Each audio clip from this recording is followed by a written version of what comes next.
Welcome, everyone, to another episode of Between Two Brokers. Today, we have our favorite commercial agent in town, Elyse Welch, here to give us a commercial market update. Welcome back. Yes, thank you for having me again. This is great. So when was the last time we talked? Erin, you remember? It was like beginning or middle of COVID, which I don't even know the timeline of that. Okay, but so 2 years ago, more than 2 years ago.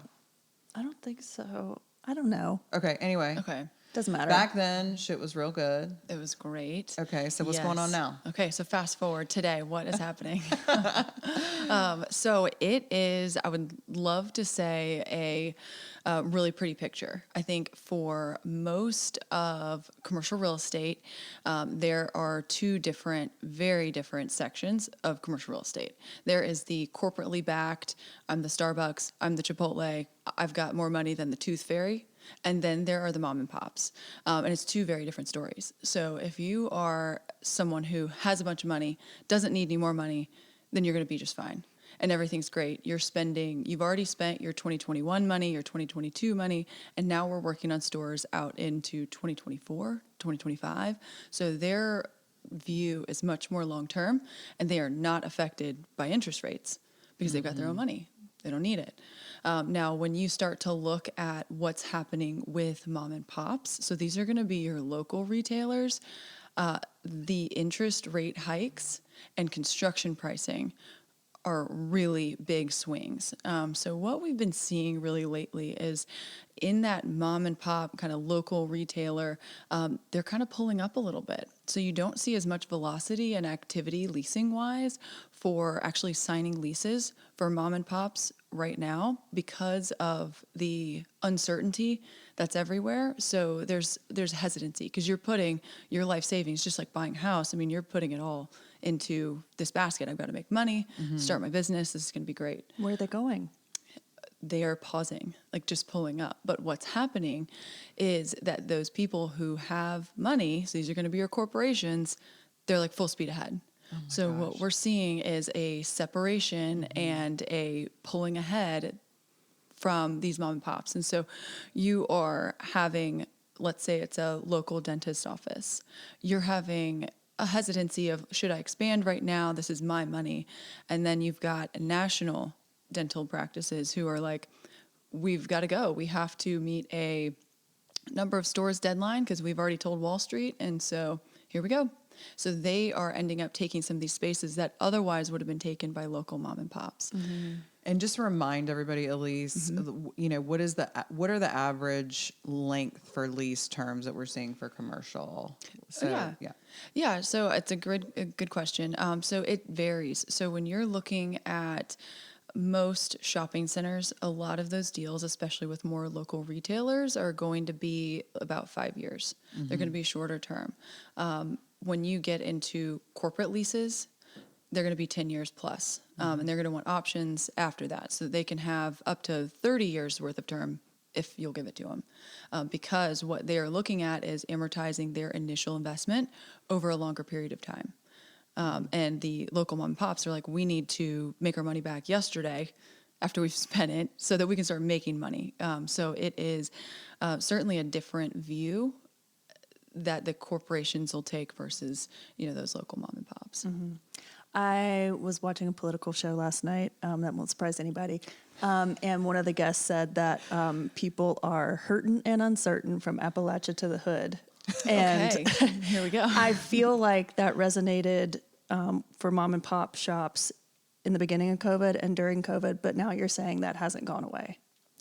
So it has not really gone away. I think we saw a break and a little bit of a lift of, hey, we're getting out of COVID. We're going to spend this money. We're going to expand from 2 locations to 3. More recently, with the increase in interest rates, you're finding that some of these tenants who were a little bit over leveraged that are giving space back. And so they are feeling it. So we are getting more space back. And that is a storyline I think we'll continue to see. So it's similar to what we saw in COVID, that these businesses maybe were investing too much or maybe weren't long for this world anyways. And then there was a break in that. And now with the interest rate increases, we're getting more space back. which is very interesting. So yes, the locals are going to feel it first.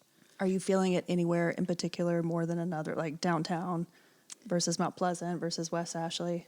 So that's a great question. What we have seen or felt a little bit more is in newer centers where you're going to pay up for new construction. So for example, in, like Cane Bay, Carnes, like out that way, you've got a lot of growth out there, but you're paying higher rates to be able to get into these new buildings because there just wasn't anything available. And so, they're paying $40 rates or high 30s, and now it's too much. You kind of realize, okay, I got out over my skis a little bit.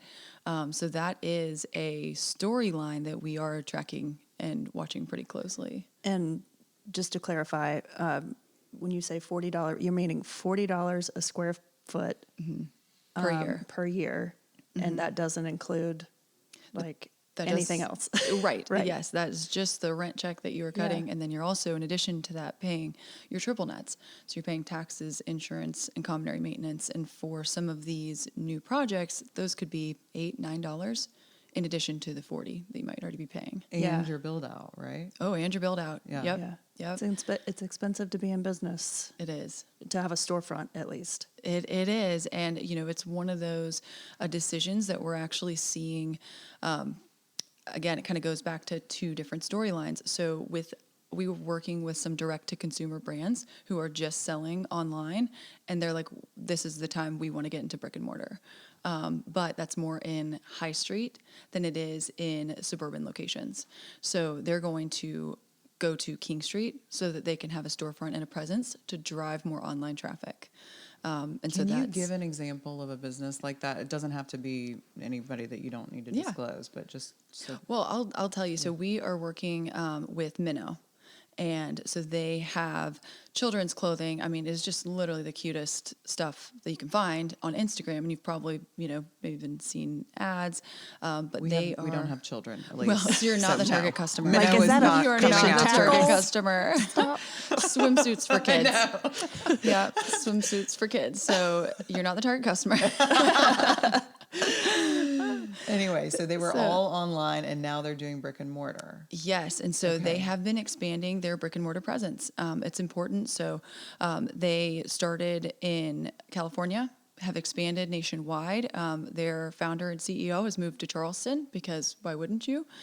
She's fantastic, and she decided that having that presence is really important to connect with more customers.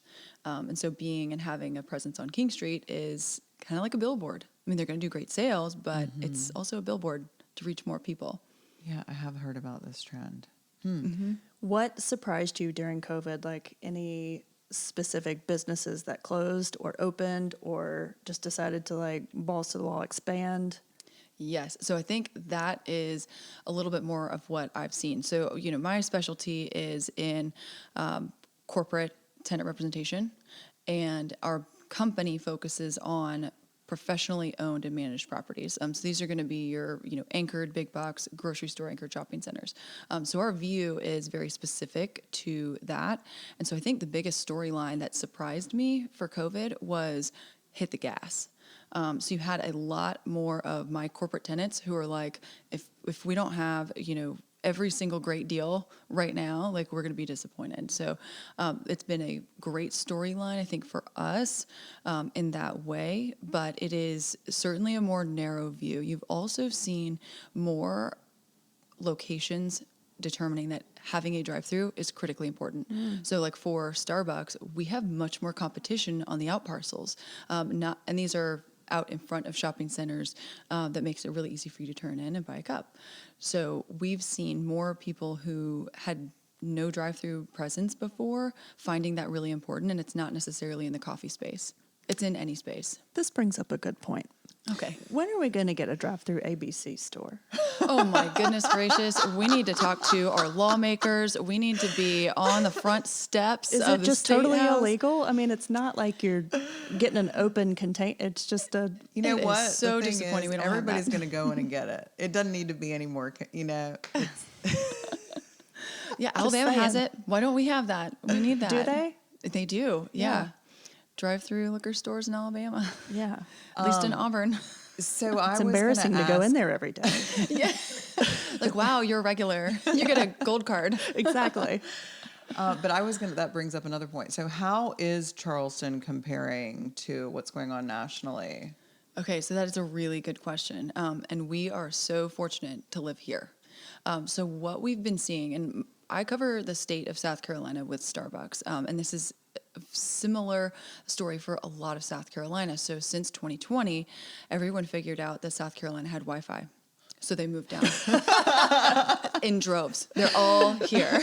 So they have been moving in from all across the country, most specifically from the Northeast, a lot from California, and they have continued to increase the population, Do you increase the happen to incomes. know what the population increase has been in South Carolina? I mean, I'm just curious. Yes, yeah. Okay. So, we do a lot of demographic studies whenever we're going to different metros. So, Myrtle Beach, South Carolina, was the number one highest percentage population growth in the state of South Carolina, and they were number 2 nationally. Wow. Whoa. Everyone has been vacationing at taste. Myrtle Beach. I know they didn't ask us. No. But they've been vacationing there for their whole lives. Right. And there were a lot of people pushed out of the workforce. They're kind of at the end of their career, and they're like, well, my goodness, why wouldn't we just go down to Myrtle Beach? Because it's open for business. So we've seen a ton of growth in full-time residential population there, but Charleston's seen the same lift. It has been interesting in each of these markets, especially coastal markets, and even Greenville has exploded. But you are growing in the urban core, but you're also expanding in the suburbs. So, all the way from in Myrtle Beach, Carolina Forest was always kind of that full-time resident population, and now that's expanding into Conway and having that small town life. We actually just had the commercial market forecast very recently, and they had the National Association of Realtors.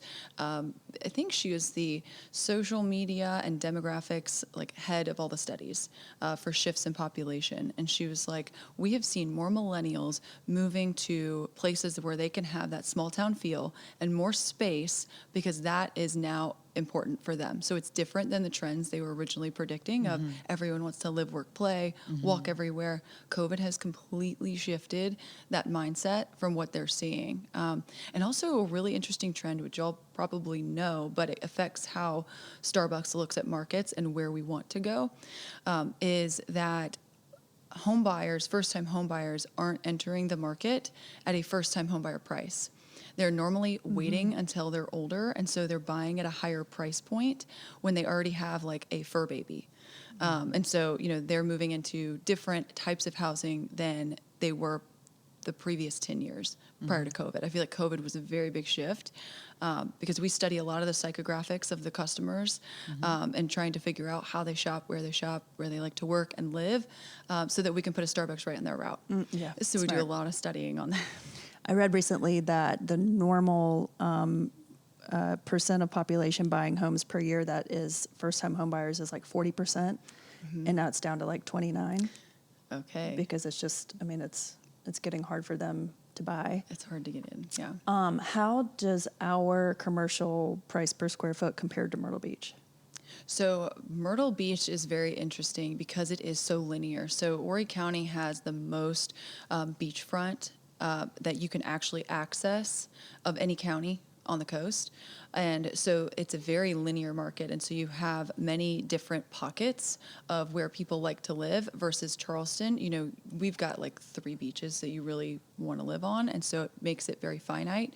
Right. So Myrtle Beach, you have more retail and you have higher swells of population during season. So they are having bigger seasonal months in the summer. And that full-time resident base is growing. So to where, restaurants are actually staying open in January. So their price per square foot is going to be less because they have more retail available because there are more pockets. Charleston is, limited by waterways. And so that's how we look at, different submarkets and traffic patterns and shopping patterns of the customer. And so it is very finite in the areas that you can go, areas that have not been developed, and it makes things artificially expensive because we just do not have the supply Yeah. that they do.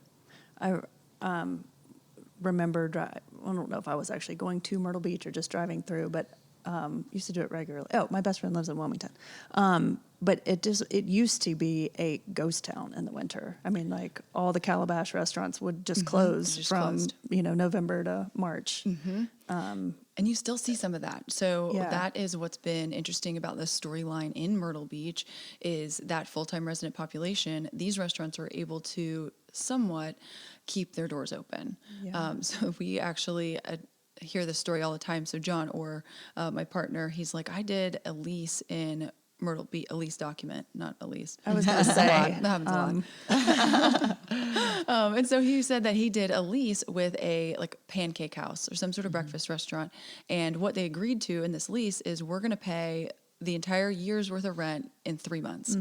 We're going to pay it in the summer months, June, July, and August. And then we're not going to pay any more rent for the rest of the year because we're going to pay it just in thirds. You don't see that as often because now it's more full time. Yeah. But it was interesting just to hear that was even that happened. yeah, and I don't feel like we have that issue here at all. No. Like, I think we used to have somewhat of a tourist season. It definitely wasn't as black and white as Myrtle Beach, but now I feel like it's all year round. It is. And so, I do a lot of work on King Street in downtown. So that's, probably 20% of what I work on is just King Street. And so what we've seen and what we track is very interesting. So you kind of look at, retailer sales month by month, like when are they seeing the biggest lift? So our highest sales volume month is in December. The lowest is in January because the weather's worse. But when you look at an overall trend, the difference is not as big and that margin is closing pretty quickly as far as the sales being more consistent year round. And that's largely a result of people like visiting here, and our January is not as bad as other places' Januaries. And so it's kind of a neat trend that we're seeing. And we've also seen, visitors increase. We are seeing about 7 million visitors a year, and King Street is always a stop. And so we track that through Placer data. If you have a cell phone and you have the calendar app or the weather app, you're being tracked. And so what we're able to do, I know it's real creepy, it gets creepy fast, but what you're able to do is figure out, they scrub all the, individual data, but you're able to track foot traffic. So that's something that you could never really see or know prior to this data coming out, but it is interesting. You can see and track foot traffic patterns and how that relates to sales for these retailers. And so it's something that you can even pick block by block how many people are passing your storefront. And so you can kind of start to quantify what each cell phone means as a result of sales. So it's really unique trend that we've been seeing is that traffic has just slowly been increasing. We've completely surpassed pre-COVID levels foot traffic. I may be speaking out of line because just because I don't do it because I'm lazy doesn't mean that other locals aren't doing it. But are locals still going down to King Street to go shopping, or is it mostly tourists? So it's a good question. The locals do still go downtown. It is not I don't know that they're spending as much when they go downtown versus a tourist. So for example, per person per day, each tourist, including children, the average spend is over $210 per day per person. And that's what they're spending on staying there, buying their things. And so I actually had a friend, she came in from DC and she bought this, new Louis Vuitton bag. And I was like, okay, well, why would you buy that here in Charleston versus in DC where you live? Like you have one there. And she was like, well, now I have a story. I can say, oh, I got my bag in Charleston. And so you do see people making those spends here on King Street because there's a story, there's something to talk about. Yeah. I was going to guess the line was shorter. Spence and I You'd be always buy each surprised. other a gift, and when we're traveling together, it's Yeah, like, yeah, oh, these yeah. are my Nashville earrings. Yeah. Whatever. Okay, so a couple of questions. How much does it cost to rent on King Street now? Ooh, that's a good question. So it really depends on the size of the retailers. So we're working with some great brands, but what I've seen is these, luxury retail brands are expanding their footprints. So it used to be that these retailers were looking for like 2,000 square feet, where the price points can get up over 100 per square foot. But these retailers who are like 5,000 square feet to 8,000 square feet, their rental price per square foot is going to be less because they're taking down more square footage. And so we're seeing high 60s per square foot for footprints that big. Wow. And are those 5 or 10-year leases? So we try and get 10s Yeah. on those corporate stores that are that big. We don't always, because sometimes, interesting thing about King Street is it has really fractured ownership. So you have a lot of like families that have been holding these properties for a long time. And so you don't necessarily get as much term from local landlords as you do from professional investors, because they're looking for a guaranteed return from a corporate tenant, whereas the locals are looking for cash flow. So you find that they want the opportunity to increase the price per square foot at any opportunity that they can, which is smart. I mean, goodness, if I was getting checks while on the beach, that's what I would want to do. Yeah.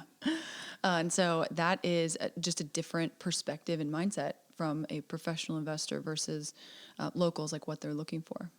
So, What about impact fees? Mount Pleasant, Yeah. SOS. Yeah. You're shooting yourselves in the foot. Yeah. Talk about that, because I hear that's why a lot of businesses refuse to come to Mount Pleasant, is because impact fees are impossible. Insane. So this is the premise of what the goal was to keep out corporations and to allow mom and pops to flourish. Love the plan. Excellent. However, Execution. yes, what the plan was in order to do that was to increase impact fees. Well, what are impact fees? Impact fees are fees that you need to pay to the sewer company, the water company, the town in general for traffic that's increased when a new business comes in. The important part here is, when do you have to pay this fee and how much is it? You have to pay this fee for traffic impact, water impact, and sewer impact when you pick up your permits. So before you turn a shovel, if you have let's say it's a drive-through restaurant, a local coffee shop, okay? I'm using this because I know Starbucks and what that is. So we're 2,500 square feet. In order to turn a shovel in Mount Pleasant, before we even start to build anything, we need to pay $250,000. Okay. That's insane. And you used a drive-through coffee shop because they have higher traffic. Let's say Exactly. it was like a 2-person attorney's office. Their impact fee is going to be a lot less. It will be a lot less because they don't have as much traffic or water use. usage. Yeah, Exactly. okay. Yeah, so that will be it's but regardless, you are still a having to shit write ton. a check in order to even start to build out your space. Yeah, and that is It's on top of all your construction and Exactly. everything. That's a big problem right now that we're seeing. And this is from any sort of retail tenant, and probably really honestly anyone, office, industrial, is construction prices have gone completely bonkers through COVID. Those prices have started to come down, but the issue that we're seeing now is with lead times. So for example, if I need an HVAC unit or a couple to go up on the roof, it's going to take me, if I order it today, best case scenario, I'll get it in 27 weeks. It's a problem because you're having to still pay the interest on your construction loan every single month. So if you don't order it early, you might not hit deadlines. Yeah. And so it's pretty costly, the timelines that we're seeing to get product in. So Mount Pleasant, the worst impact fees in our area. Who has the best or easiest? So I think it really depends on if it's in one of the towns or in certain counties. Most other municipalities besides downtown, like the City of Charleston, and Mount Pleasant are the most difficult. But everywhere else has been pretty pro-business. That doesn't mean it's easy by any chance, but I'm not having to write as big a check before I start turning dirt. So what's the solution? I mean, what do you say to Mount Pleasant about what the best way to solve this problem is? So there are a couple of things that are happening in Mount Pleasant that are leading to, I think, where they got with the impact fees. So there has been such an influx in Mount Pleasant over the since COVID. I mean, we have increased just about 10% in population. It continues to grow out towards Allendale. I tease my friends, they've moved out to North Mount Pleasant. And I was like, why are you moving away? Yeah. They didn't think it was funny. And so, so you've seen that growth continue to expand in Mount Pleasant, but the people who lived in Mount Pleasant for a long time, they're what we like to call NIMBYs, not in my backyard. I don't want more stuff. I don't want more apartments. As Erin. Guilty. Yes. Yep. And that type of mentality leads the elected officials to think, how do we keep people out? Mm-hmm. And so this was the best way that they came up with it. So they put a moratorium on apartments. So no more, multifamily apartments in Mount Pleasant, which is fine, but that means prices for homes are going to continue to increase. Prices for land are going to continue to increase because you are limited as far as where you can go, what you can do. So there are a lot of projects that had stalled. There are a lot of lawsuits against the town of Mount Pleasant because they'd bought it thinking they could do something when they can't. And so I don't know that there's an easy fix to Mount Pleasant, but I would say that you're going to find a better variety of great local tenants if you don't have as high impact fees. Yeah. But that will also allow more corporations in. Because the only people who can write the $250,000 check to turn dirt, it's going to be the people you're trying to keep out. Right. So is the impact fee only for breaking ground? So if one restaurant closes and another restaurant wants to take over that building, are they required to pay like new impact fees? Great question. No. In most cases, and obviously there's different situations for every property, but in most cases, if the space has been occupied within the last 2 years, and it's existing space, then you would not have to pay increased impact fees. So for example, do you know the dark bilo out at the Isle Palms connector? Yeah. Sweetgrass Corners. Yeah. Okay, so they've been doing every year a Halloween pop-up so that they can keep that no impact fee for a new grocery store or whoever would go in there because they're expensive to keep. So you might as well do a short-term pop-up deal because that will help you qualify to not have to pay those impact fees. Gotcha. So there are ways around it, but it makes the space that is currently leased much more valuable. And so you have started to see, especially downtown with the late night special exception, where you cannot operate your business, any new business cannot operate after midnight. It has made the spaces that can operate after, people are paying key money to be able to buy whatever business that it is so that they can maintain the late night special exception, so they can be open until 2 a.m. Because for a bar or someone who serves liquor, that's like asking a furniture store to only sell furniture 10 months out of the 12-month year. Yeah. Mm-hmm. And you can't, no Christmas, no Labor Day. The highest sales volume months, those are out. So it's, you're seeing not as frenzied to where there's key money in Mount Pleasant, but you do see a lot more businesses trading than you do see space going vacant and then being released. So that's been kind of interesting and different. Man, you are smart as a whip. I know. So entertained. What else do you want to share with us about what's going on that's interesting? I think, and this is kind of circling back to the question that you had asked a little bit earlier, we are so lucky to live in South Carolina because, we've got friends all across, our network of retail brokers. There are a lot of accounts that you share between brokers, and so you talk to people all over the country a lot. And so the stories that I've been hearing in like the Northeast, on the West Coast, a lot of their buyers have been wanting to put money into South Carolina, North Carolina, Georgia, really the Southeast. And so they have seen more occupancies drop. They've seen prices decreasing because people just don't want to put their money there. They want to put their money in a place where these tenants can stay open, and the South will literally never allow what happened before to happen again because we're open for business. But if you talk to, with the new strain of COVID that's out, people in the Northeast are really panicking. And so you're starting to see businesses close, back to masks, back to COVID times with this new strain, and it is severely impacting businesses. And so when they're going to decide what, for investor purposes, if you're trying to buy a Starbucks as an example, you are at risk of Starbucks being closed in one of these northeastern states versus a southern state. And so you do see that there are prices decreasing for those types of assets outside of the Southeast. But if you're in any of the states that people have been moving to, like Idaho or the Sun Belt, Texas, that are going to remain open, you are seeing prices hold steady versus other markets. So we're in a very good place for businesses wanting to open and operate, and there's a lot of capital coming into South Carolina. People moving here, people buying here. So that trend, I think, is going to continue. We are fairly insulated, which is great. How many Starbucks is too many Starbucks in one area?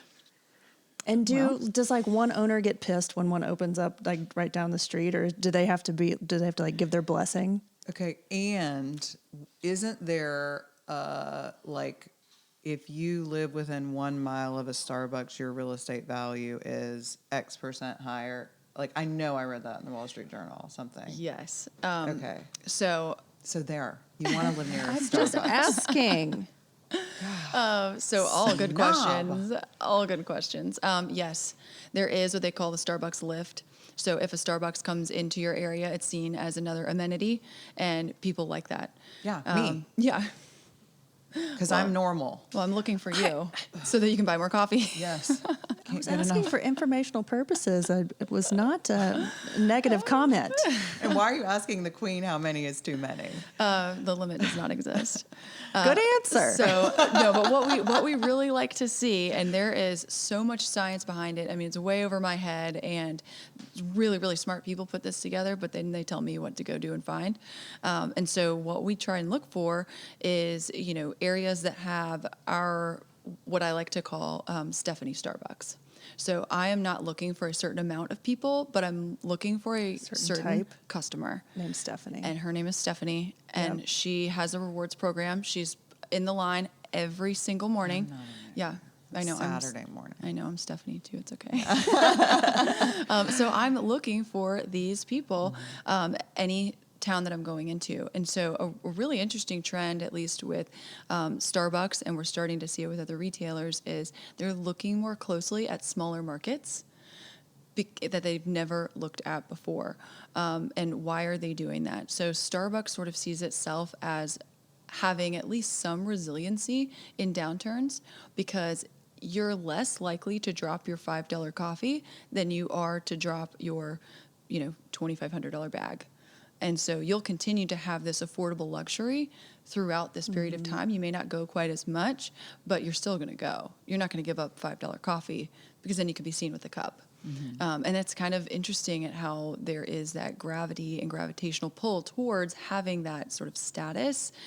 In some of these smaller markets, it's really cool. They are open arms, welcoming Starbucks, and it's like in the higher income areas where you're going to have more Stephanies. They're kind of like, I don't know. I don't like Starbucks. I like local coffee. And so it's kind of funny. You want to find that balance. So it's interesting. So the limit does not exist. Yeah. Wherever Stephanie is. I'm a Becca Bottles. Okay. Well, love Becca, though. Love Becca. And so the one owner doesn't have to like give its blessing, his or her blessing, for another one to open.